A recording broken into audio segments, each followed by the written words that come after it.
In 1952, inside a factory hidden in the Moravian hills, a group of Czechoslovak engineers was committing an act of rebellion that would change automotive history forever. The communist government gave a very clear order to Tatra, one of the world's oldest car makers. From then on, no more luxury sedans.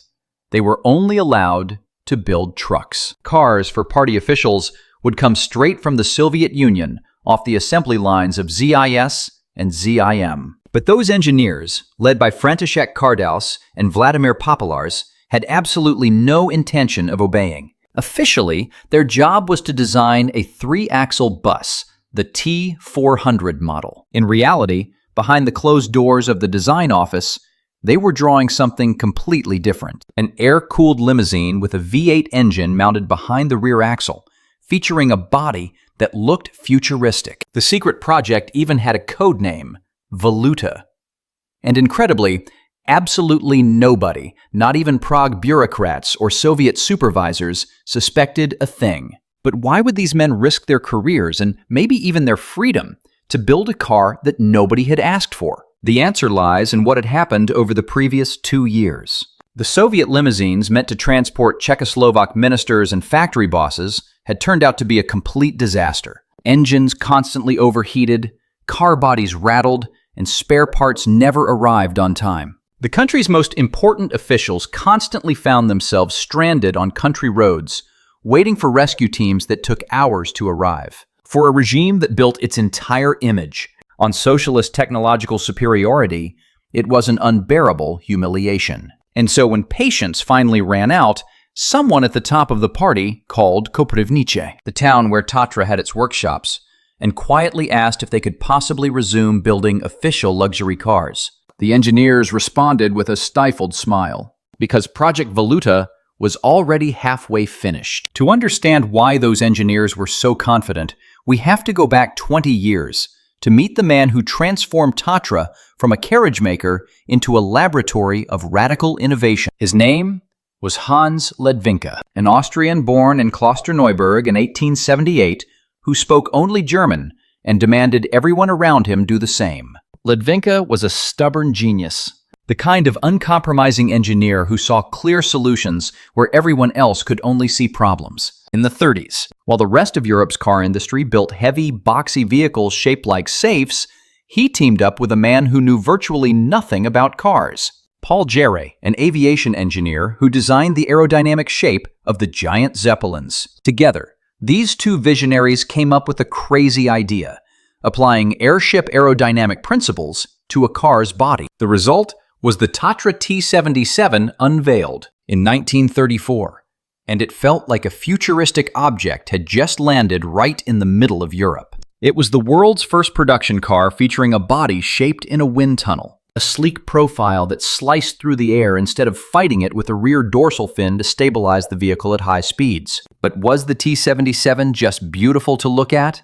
Beneath that streamlined body sat an air-cooled V8 engine mounted right behind the rear wheels, a technical setup that would remain Tatra's signature trademark for the next 60 years. 3 years later came the T87, nearly 400 kilograms lighter than its predecessor, thanks to a magnesium alloy engine block. It could reach 160 kilometers per hour, a speed that seemed to belong to aviation rather than the road. And that exact speed would soon trigger a chain of events both tragic and bizarre, turning this Czechoslovak sedan into the most unlikely weapon of World War II. But that story is worth taking our time with, because it involves Nazi officers dying like flies, a dictator obsessed with cars, and a massive design theft that would spawn the best-selling vehicle in human history. But what matters now is that in 1953, when Project Voluta took shape on the drafting boards in Koprivnice,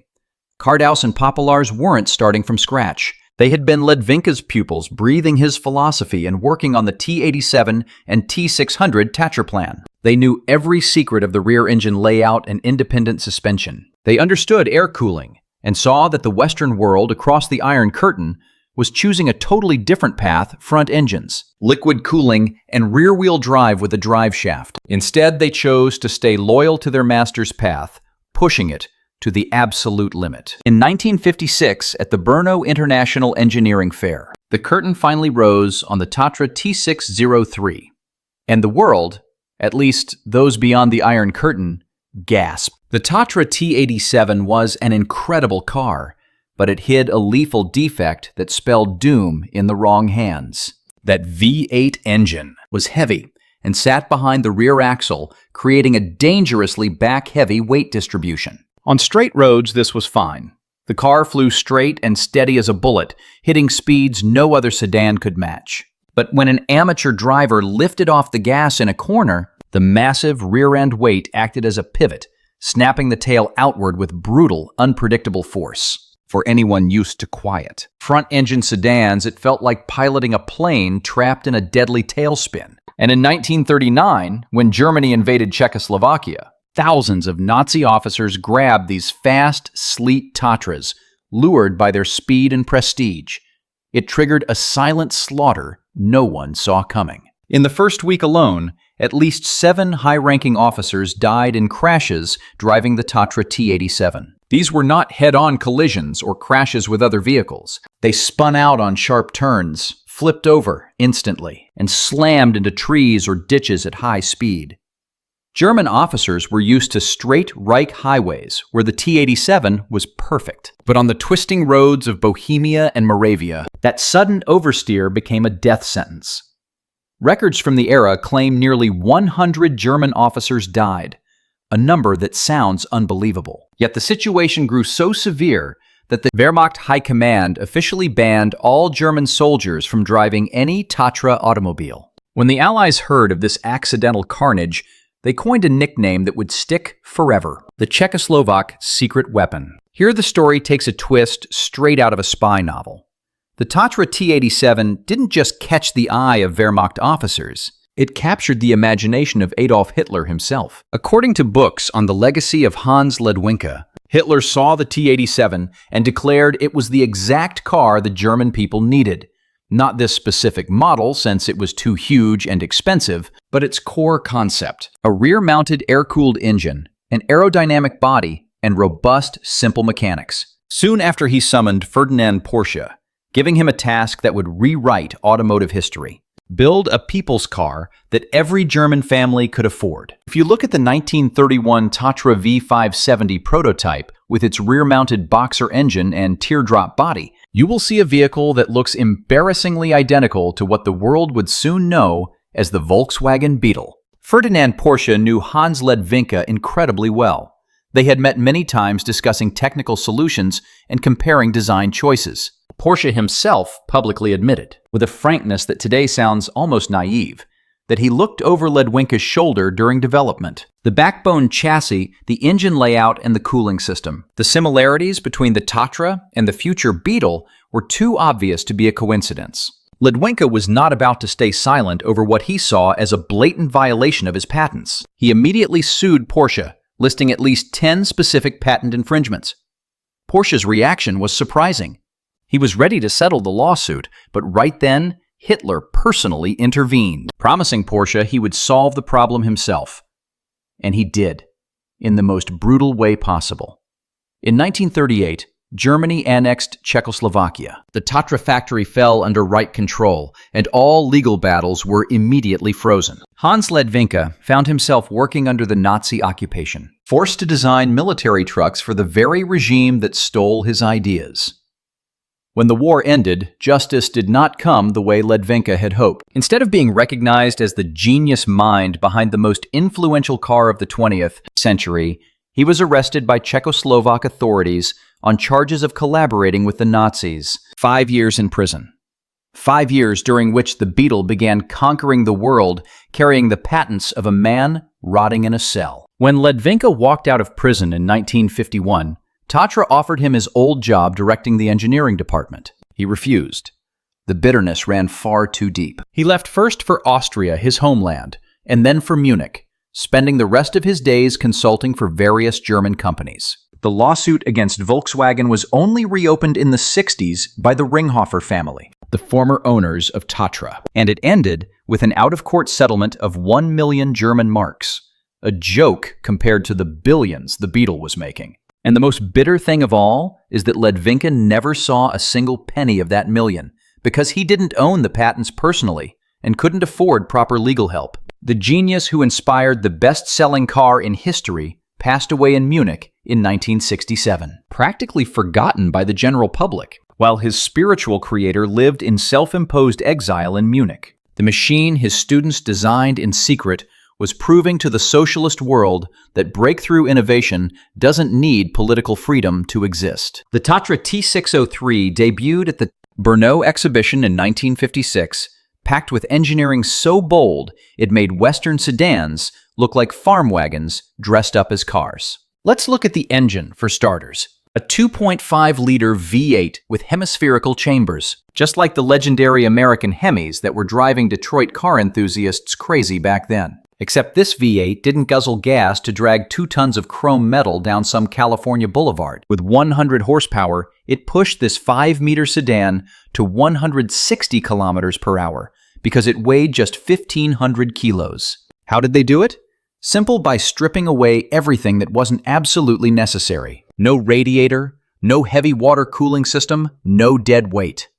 Air rushed in through side scoops in the rear bodywork, flowed past the cylinder fins, then exited the back, carrying away the heat. A brutally effective air-cooled system inherited from Tatra's rugged truck division, making the engine much lighter, easier to maintain, and completely immune to freezing during harsh Czechoslovak winters. But the real show started when you popped the front hood, because the T603 didn't hide an engine there, but an enormous trunk with a gaping opening that looked like a whale's mouth. That massive cargo space was made possible by another revolutionary design choice: McPherson strut front suspension, which back in 1956 was an absolute rarity for luxury sedans. Those McPherson struts eliminated bulky traditional control arms, freeing up massive space between the wheel wells. Out back, independent swing axles completed a chassis that offered a remarkably smooth, comfortable ride for its time.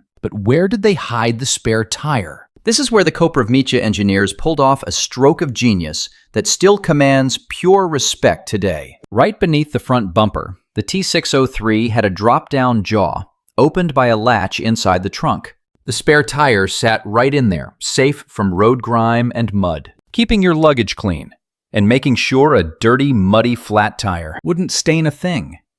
It was a brilliantly simple solution, the kind that makes you wonder why no other car company ever thought of it. The first generation T603 stood out instantly because of one unique detail: 3 front headlights sealed behind a single sheet of glass. The outer lights were fixed, but the middle headlight turned with the steering wheel.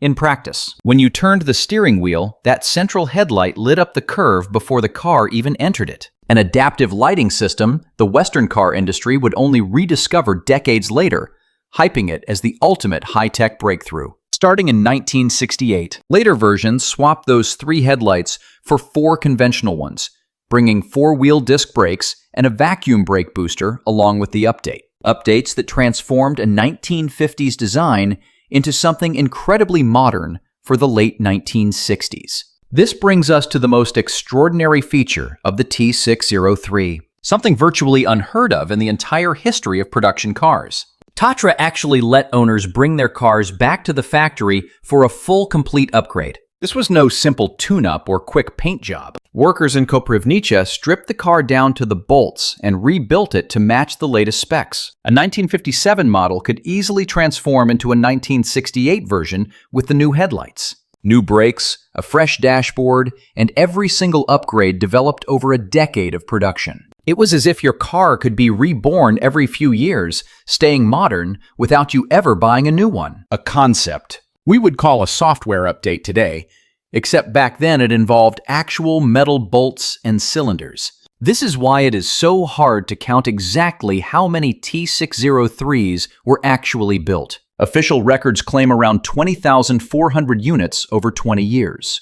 But nobody knows for sure how many were built from scratch versus how many were just upgraded over time. In a way, every single T603 was unique, carrying the unique history of the hands that had assembled and rebuilt it over and over again. Inside the cabin told another story, one of absolute comfort designed for anyone spending hours in the back. After all, this was a state limousine, and the most important people always sat in the rear. Riding on that rear bench seat was an experience that went way beyond just sitting in a regular car. It was wrapped in plush velvet, so soft your body just sank into it like an armchair in an old Prague theater. The legroom was massive. The high ceiling never threatened even the tallest passenger, and the air inside always had a cozy, almost domestic quality to it. It felt more like sitting in someone's private living room than in a moving car. Behind the backrest, a hidden shelf let you store luggage or sensitive papers, while a folding center armrest finished off what was effectively a rolling lounge reserved for the regime's elite. But the real surprise was under the driver's seat, an auxiliary gas heater that ran completely independent of the engine. In a country where winter temperatures could plunge to 20 below zero, this meant you could heat the cabin even with the engine turned off, a luxury that back then even the most expensive Mercedes could not offer. And if the road trip got too long, the front bench folded into a perfectly flat bed. You just slid the bench forward and reclined the seat back to create a seamless surface where an adult could sleep comfortably. A car that became a hotel room with just a few quick adjustments. Who else could offer something like that in 1956? The driving position, however, was anything but conventional. The pedals were offset so far to the right that the gas pedal was practically in the center of the car. Drivers had to sit with their upper body tilted toward the passenger, an awkward posture that made every back muscle scream after just a few hours. And then the gear shifter. Forget the usual lever sticking out of the floor or center console. In the T603, the 4-speed shifter was a metal lever mounted on the steering column right under the wheel. This made perfect sense. It freed up enough floor space to fit a third passenger in the front, bringing total capacity to 6 people. But getting used to that shifter was a learning curve that could take days, because shifting felt completely backwards, and hitting the gears was a total guessing game. The only saving grace was that all 4 gears were synchronized, meaning drivers did not have to double clutch with every single gear change. That was a nightmare drivers of older cars knew too well. Now here is the twist nobody ever saw coming. Imagine a heavy government limousine weighing almost 1.5 tons with an engine that shared its architecture with heavy commercial trucks. But this Tatra T603 didn't race for propaganda or fun. It raced to win, and did so often it put legendary sports cars to absolute shame. Between 1957 and 1967, the T603 entered 79 races, 24 of them international. The record is simply mind-blowing. 60 firsts, 56 seconds, 49 thirds. This road car weighed 1,500 kilograms, had only 100 horsepower, and was handmade in a socialist factory. How on earth was that possible? It debuted at the 1959 Austrian Alpine Cup, where Tatra entered 3 cars, all finishing with incredible results. Driver Alois Mark grabbed first place in his class category. Just a month later, he took the Best Foreign Driver title at the 31st Wiesbaden Rally, finishing 3rd overall behind 2 Mercedes cars. At the closing ceremony, the T603s even won a golden ribbon in the elegance competition, as if winning on the track wasn't enough, and they had to humiliate the competition on looks, too. In 1960, fueled by those wins, Tatra wanted to enter the Monte Carlo Rally, but Czechoslovak officials blocked the entry for political reasons. The National Sports Association tried to force their own drivers into the cars, and that bureaucratic fight killed their chances. Who knows what would have happened if that aerodynamic sedan had challenged Porsches and Alpines on Monaco's snowy mountain roads. But their true legendary status came in a race that made Monte Carlo look like a Sunday drive. The Marathon de la Route started as an open-road rally spanning over 3,500 kilometers. But by the 1960s, it had mutated into something much more brutal, an 84-hour endurance race on the Nürburgring,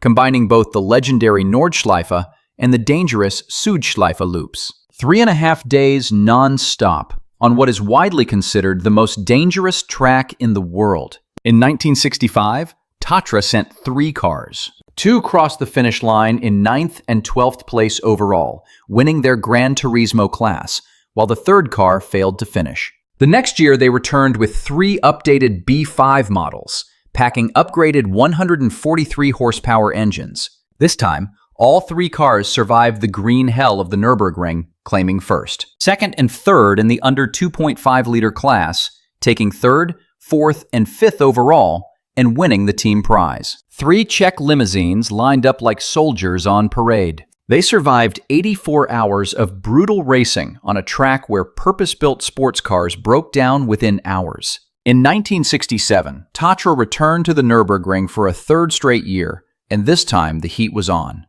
There were 43 teams on the starting grid, and the entry list featured future icons like Vic Elford and Jackie Ickx, 2 racing masterminds who were about to become absolute legends of world motorsport. Against them, Tatra lined up its highly unlikely B5 sedans once again. But this time, their V8 engines were tuned to 170 horsepower, thanks to intense work on the intakes and camshafts. The most striking, wild-looking modification was the twin ejector exhausts, 2 massive metal trumpets sticking out of the rear. These weren't there for a louder sound, but to draw hot air out, cooling the engine during the most brutal parts of the race. With those add-ons, output pushed near 200 horsepower. The results were brutal. Out of 43 starting cars, only 13 survived 84 hours of pure hell. 2 of those 13 survivors were Tatras, landing 4th and 5th place overall. The 3rd Czechoslovak car retired, but the message was as loud as the roar of that air-cooled V8 echoing through the Eiffel Forest. A limousine, hand-built in a socialist factory, could go toe-to-toe with the free world's best sports cars. There is something deeply poetic about this image. Just think about it. On one side of the wall stood Western automakers with their million-dollar budgets, their high-tech wind tunnels, and elite engineers from the finest universities. On the other side, a small group of Czechoslovak workers hand-built cars in a factory where spare parts were a luxury, and communist bureaucracy crushed any spark of initiative. Yet, when those cars met on the track, ideological differences faded, leaving only pure engineering. And Tatra's engineering, that rear-engine air-cooled design philosophy, which Hans Ledwinka had invented 30 years before, proved superior in one of the toughest endurance races ever created. But every era, no matter how glorious, must eventually come to an end. T603 production ended in 1975, after almost 20 years of honorable service. The T613 arrived in its place, a larger, more modern-looking car, but built on that same core principle, a rear, air-cooled V8 engine. The 613 would enjoy an incredibly long run, staying in production until 1996, when the world had changed beyond recognition. The Berlin Wall had already been down for 7 years. Czechoslovakia had split peacefully into 2 nations, and the European car market was dominated by German sedans and Japanese imports with front-mounted fuel-injected engines and computerized automatic transmissions. After the 613 came the Tatra 700, which was really just a major cosmetic redesign of the same old car.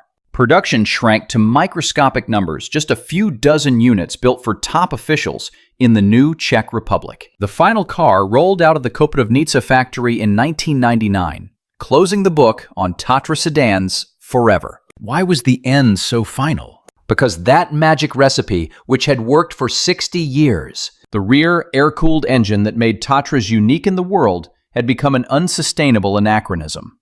Tougher emissions and safety regulations and noise limits required solutions that this architecture simply could not deliver. An air-cooled engine simply could not comply with modern noise pollution limits. A heavy engine hanging behind the rear axle could never pass modern crash tests.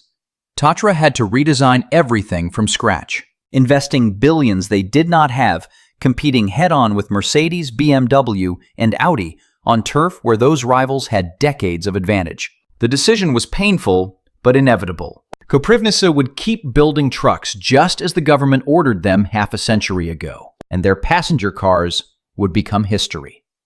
The story of the Tatra T603 is ultimately a massive paradox, a car born from the defiance of brave engineers, built under a regime that rewarded conformity and punished initiative, yet innovating more boldly than any of its Western competitors. A car that won 60 races using an engine meant for trucks, which survived 84 hours at the Nürburgring with a body designed for bureaucrats, and inspired the best-selling car in history without ever earning a single cent of credit. And perhaps the most absurd part of all is this. Ferdinand Porsche's name is known by almost every child who has ever seen a car, while Hans Ledwinka, the genius who gave him those core ideas, remains completely unknown to the general public.